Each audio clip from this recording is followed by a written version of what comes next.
ஸ்ரீமதே ராமானுஜாய நமः. ஸ்ரீமத் வரவரமுனையே நமः. ஸ்ரீ பாலதன்வி மகாகுரவே நமः. நமோ நாராயணா. திருப்பாவையில நம்ம இன்னைக்கு பார்க்க போறது 9வது பாசுரம். தூமணிமாடத்துச் சுற்றும் விளக்கெரிய தூபம் கமழத் துயிலணை மேல் கண்வளரும் மாமான் மகளே மணிக்கதவம் தாழ்த்திரவாய் மாமீர் அவளை எழுப்பீரோ உம்மகள்தாம் ஊமையோ அன்றிச் செவிடோ அனந்தலோ ஏமப் பெருந்துயில் மந்திரப்பட்டாளோ மாமாயன் மாதவன் வைகுந்தன் என்றென்று நாமம் பலவும் நவின்றேலோரெம்பாவாய்.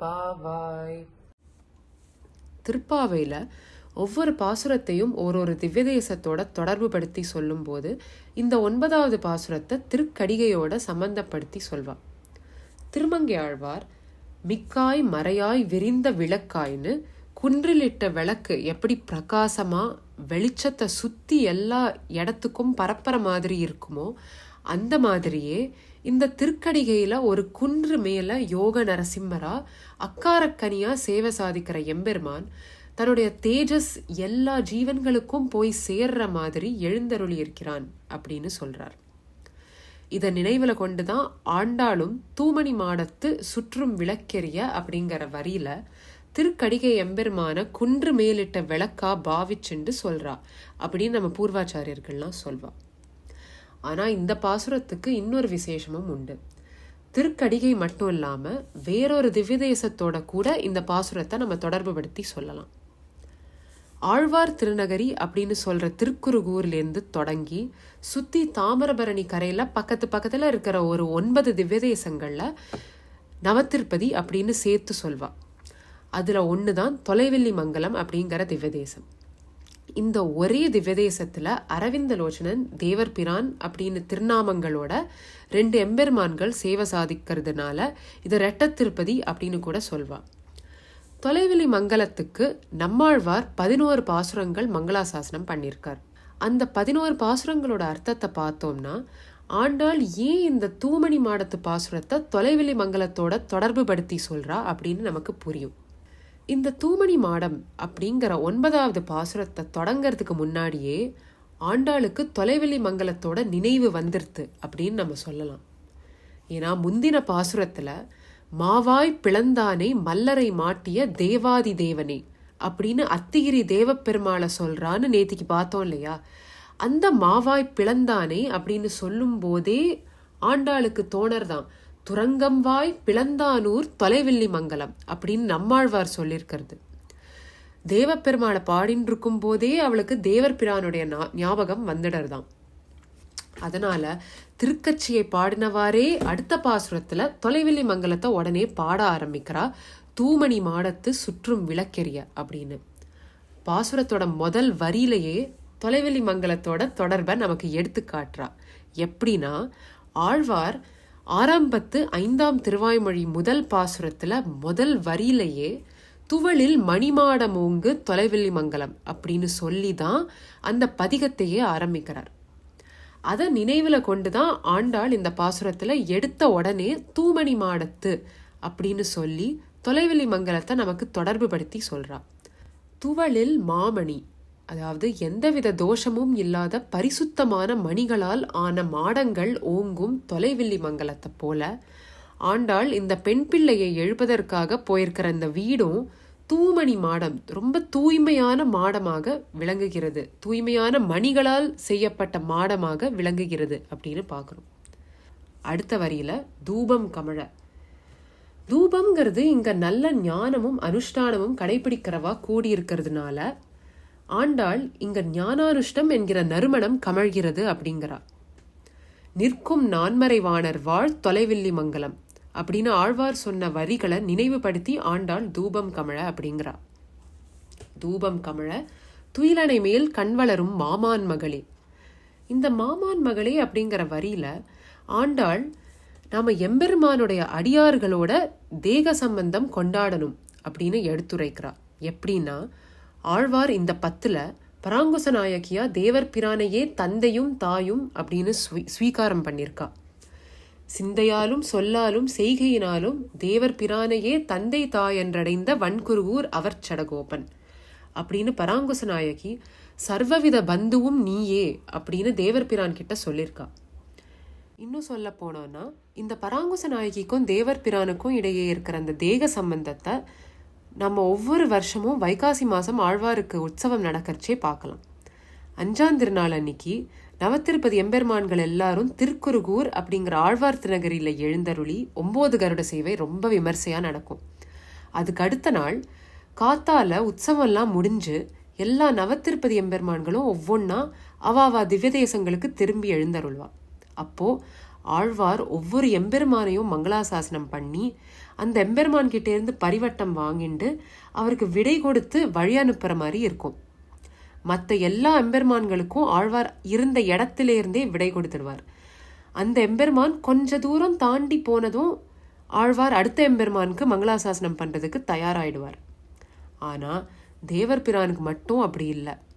தொலைவிலி மங்கலத்து தேவர் பிரான் கிளம்பர்ச்சே மட்டும் அவர் அந்த தெருவோட கடைசி எல்லையை தாண்டி திரும்புகிற வரைக்கும் ஆழ்வார் அப்படியே கண் கொட்டாமல் பார்த்துட்டு இருப்பார்.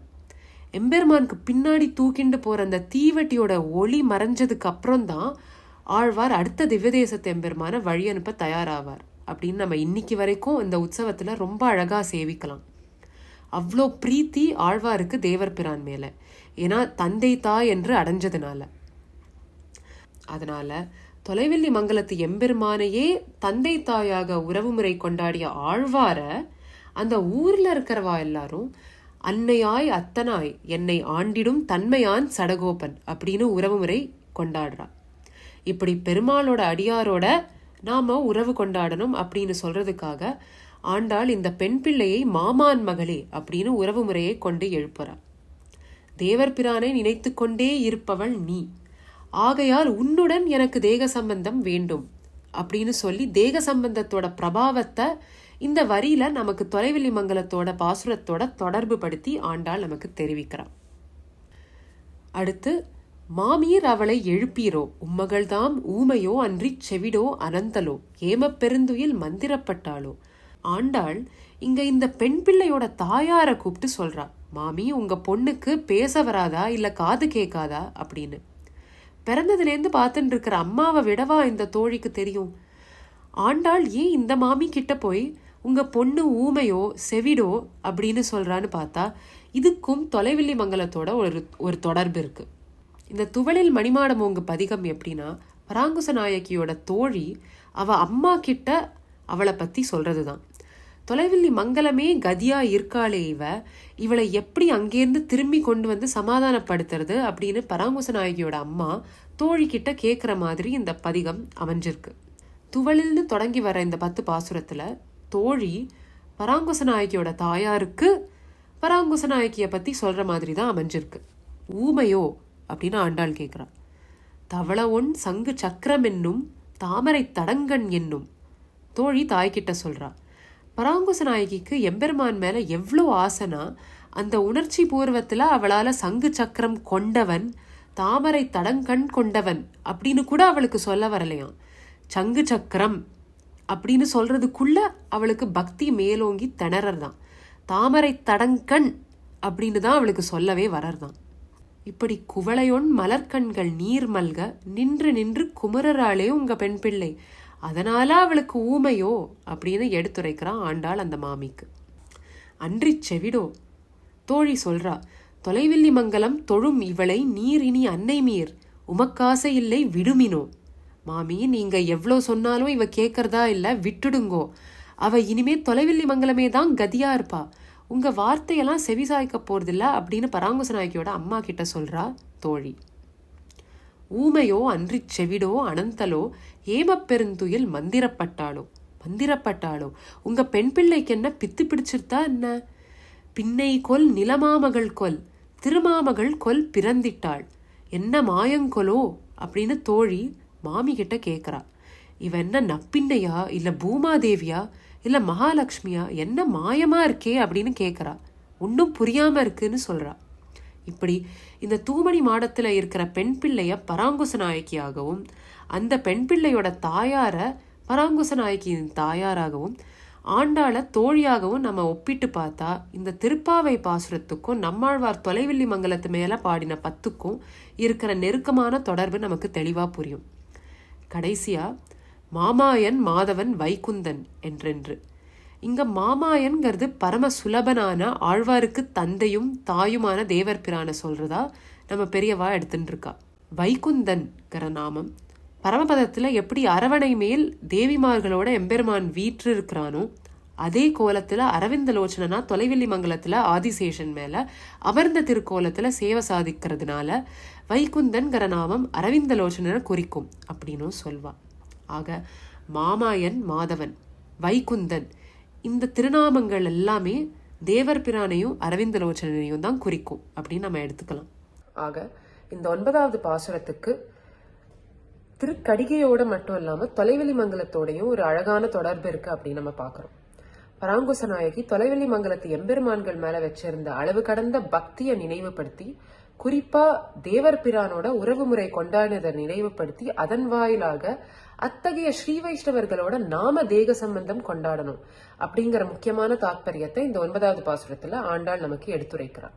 அடியேன் இதுவரைக்கும் சொன்ன விஷயங்கள் எல்லாமே அடியோங்களோட ஆச்சாரியன் திருமாளிகை ஸ்ரீ ஊவே இளையவெளி சரஜித் சுவாமிகள் திருப்பாவையும் திவ்ய தேசங்களும் அப்படிங்கிற தலைப்புல போன வருஷம் அருளின உபன்யாசத்திலேருந்து கேட்டு தொகுத்த விஷயங்கள் தான். அதை கண்டிப்பா எல்லாரும் கேட்கணும்னு நினைக்கிறேன். ஏன்னா அதுல அவர் எடுத்து சொன்ன 100 விஷயங்கள்ல அடியேன் ஒரு 5 விஷயங்கள் கூட முழுமையா விளக்கமா சொல்லியிருக்க மாட்டேன்னு நினைக்கிறேன். அடியேன் சொன்னதுல ஏதாவது பிழை இருந்ததுன்னா பொறுத்தருளை பிரார்த்திக்கிறேன். அடியேன் தன்யோஸ்மி.